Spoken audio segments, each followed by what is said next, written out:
ఓవైపు కాంగ్రెస్ పార్టీలో సీనియర్ల లొల్లి హాట్ టాపిక్ గా మారింది. మరోవైపు అధికార పార్టీకి చెందిన బీఆర్ఎస్ లో ధిక్కార స్వరం వినిపించడం కలకలం రేపింది. మేడ్చల్ జిల్లా బీఆర్ఎస్ లో మంత్రికి వ్యతిరేకంగా ఎమ్మెల్యేల నుంచి తిరుగుబాటు బావుట ఎగరవేశారు. అధినేతకు మీడియా ద్వారానే మెసేజ్ పంపిన మైనంపల్లి మల్లారెడ్డిని మాత్రం వదిలేది లేదంటున్నారు.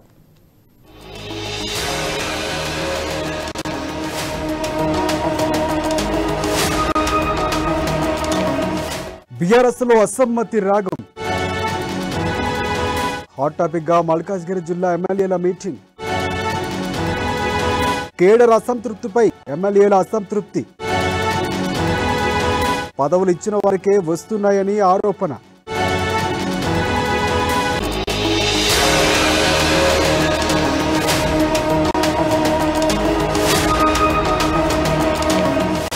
తెలంగాణలో అధికార బీఆర్ఎస్లో ముసలం మొదలైందంటే గులాబీ సర్కిల్స్ నుంచి అవుననే సమాధానం వాదన బలంగా వినిపిస్తోంది.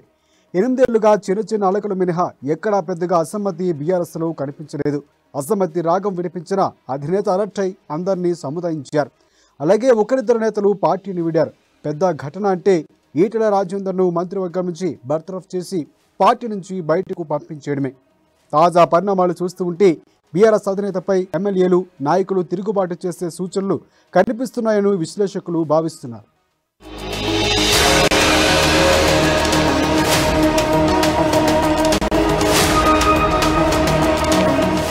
తెలంగాణ రాష్ట్రంలో ప్రస్తుతం ఈడీ ఢిల్లీ లిక్కర్ స్కామ్ కేసుల వ్యవహారం హాట్ టాపిక్ గా మారింది. ఎప్పుడు ఈడీ నోటీసులు వస్తాయనంటూ అధికార టీఆర్ఎస్ పార్టీ నాయకులు హడలెత్తిపోతున్నారు. అటు వరుసగా తెలంగాణ మంత్రులైన తలసాని, మల్లారెడ్డి ఇల్లు, ఆస్తులపై సిబిఐ అధికారులు దాడులు చేశారు. పైలట్ రోహిత్ రెడ్డిని ఈడీ విచారిస్తోంది. ఈ నేపథ్యంలోనే బీఆర్ఎస్ పార్టీలో ఓ అనూహ్య పరిణామం చోటు చేసుకుంది. తమ దారి తాము చూసుకోవడమే మేలన్న భావన కొంతమంది బీఆర్ఎస్ ఎమ్మెల్యేలు నేతల్లో వ్యక్తమవుతోంది. కేసీఆర్ వ్యక్తిగత పగ, ప్రతీకారానికి తామెందుకు బలి కావాలన్న అభిప్రాయం కూడా చాలా మందిలో వ్యక్తమవుతోంది.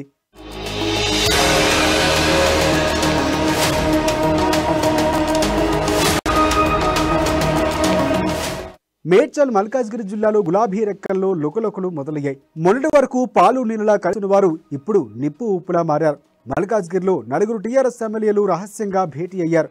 మల్కాజ్గిరి ఎమ్మెల్యే మైనంపల్లి హనుమంతరావు నివాసంలో సోమవారం జరిగిన ఈ భేటీకి Quthbullapur MLA Vivekananda Goud, Kukatpally MLA Madhavaram Krishnarao, Uppal MLA Subhash Reddy హాజరయ్యారు.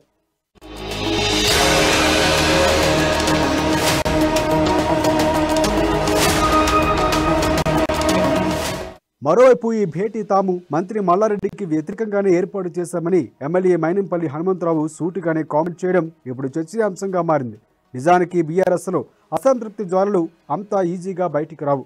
పార్టీ అధినేత కేసీఆర్ కఠినంగా ఉంటారనే కారణంగా చాలా మంది నేతలు ఇలాంటి అంశాలు ఎక్కువగా పార్టీ పరిధిలోకి చర్చించేందుకు కూడా మొగ్గు చూపుతూ ఉంటారు.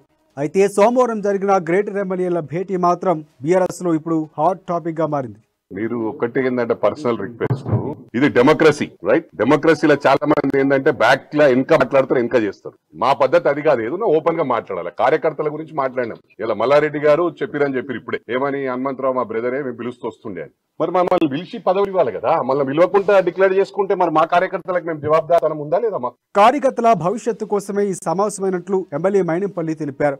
ప్రతిదాన్ని రాజకీయం చేయాల్సిన అవసరం లేదని, బీఆర్ఎస్ లో పదవులు తీసుకున్న వాళ్ళే మళ్లీ తీసుకుంటున్నారని, దీంతో పార్టీ కోసం కష్టపడే కేడర్కి తీవ్ర అన్యాయం జరుగుతుందని ఆయన అన్నారు.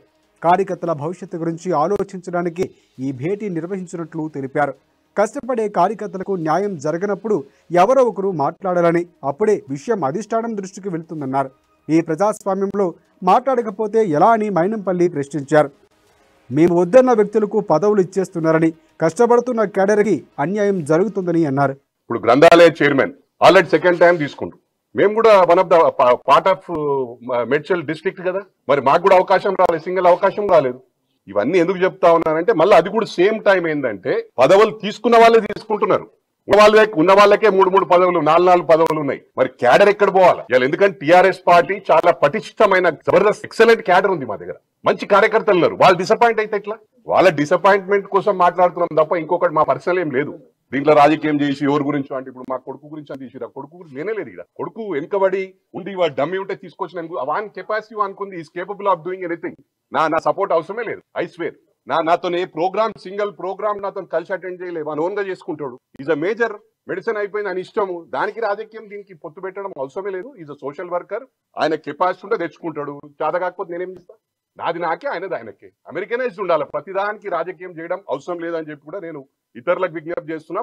నాయకుడు కేడర్ గురించి మాట్లాడుకుంటే ఢమ్మీ ఎమ్మెల్యే అంటారని హాట్ కామెంట్ చేశారు మైనంపల్లి. ఈ విషయంపై చర్చించేందుకు మంత్రి కేటీఆర్ను కలవడానికి ప్రయత్నించామని కానీ కుదరలేదని చెప్పారు. కేడర్కి అన్యాయం జరుగుతూ ఉంటే సమావేశం కావడం తప్పేమీ కాదన్నారు.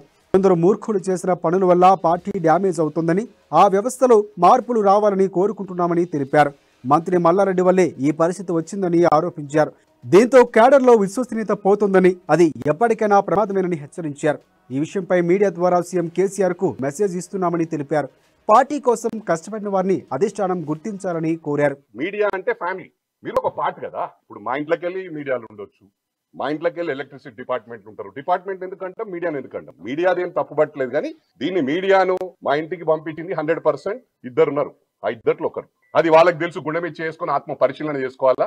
వాళ్ళకి తెలుసు ఎవరు పంపించారు, మరి ఎవరు పార్టీని డ్యామేజ్ చేస్తుండ్రు వాళ్ళకే తెలియాలి. పార్టీని మేము చేస్తున్నాం, ఆ డ్యామేజ్ మేము పబ్లిసిటీ చేసినామా? మేము 5 ఎమ్మెల్యేం, వి గాట్ రైట్. అరే ఎట్లా పోయి మన అధికారం నేను చెప్పినాక కూడా ఈ విషయాన్ని కేటీఆర్ దృష్టికి తీసుకువెళ్లినా ప్రయోజనం లేకుండా పోయిందని వారు కూడా చెబుతున్నారు.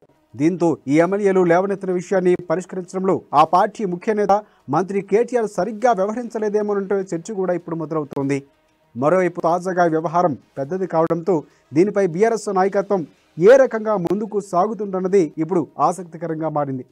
ఆల్రెడీ కేటీఆర్ గారు నోటీస్ లో పెట్టినాం, కేటీఆర్ గారితో మాట్లాడతామని చెప్పినాం. నిన్న మంత్రి గారికి ఆపండి, అప్హోల్డ్ చేయండి, ఒక 1 వీక్ కోసం సార్ట్అవుట్ చేసుకున్న తర్వాత కేటీఆర్ గారు ఏ డిసిషన్ తీసుకుంటే దానికి కట్టుబడి ఉంటామన్నాం. చెప్పకుండా రాత్రి చేసుకునే అవసరం, దొంగతనంగా చేసే అవసరం ఏంది? మేము అట్లా కాదు కదా, ఓపెన్ గా ఉన్నాం. మేమేదో ఇంటర్నల్ మాట్లాడుకుందామంటే దానికి కూడా మా వాళ్ళే ఇట్లా చేసే సిస్టమ్ అట్లుంది. పంపించింది మీడియాకు లీక్ ఓవర్ చేసింది.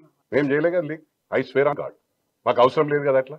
పార్టీది అంటే మా ప్రాబ్లం, మాకు ఎమ్మెల్యేలు ఉంది కాబట్టి ఎమ్మెల్యేలకు అందరికీ అధికారం ఉంది. ఈ సమస్యను పరిష్కరించడంతో పాటు ఎమ్మెల్యేలు ఈ రకమైన భేటీలు నిర్వహించడాన్ని కట్టడి చేయలేకపోతే రాబోయే రోజుల్లో మరికొన్ని చోట్ల ఇలాంటి పరిణామాలు చోటు చేసుకునే అవకాశం ఉందనే ఊహాగానాలు కూడా బీఆర్ఎస్ వర్గాల్లో మొదలయ్యాయి. ఎన్నికలకు మరికొన్ని నెలల సమయం మాత్రమే ఉన్న సమయంలో ఎమ్మెల్యేలు ఈ రకంగా వ్యవహరిస్తే అంతిమంగా అది వేరే రకమైన పరిణామాలకు కారణమవుతుందనే వాదన కూడా వినిపిస్తోంది. మొత్తానికి మంత్రి మల్లారెడ్డి తీరుపై రగిలిపోతున్న పలువురు ఎమ్మెల్యేలను పార్టీ నాయకత్వం ఏ రకంగా శాంతింపజేస్తుందన్నది ప్రస్తుతానికి సస్పెన్స్.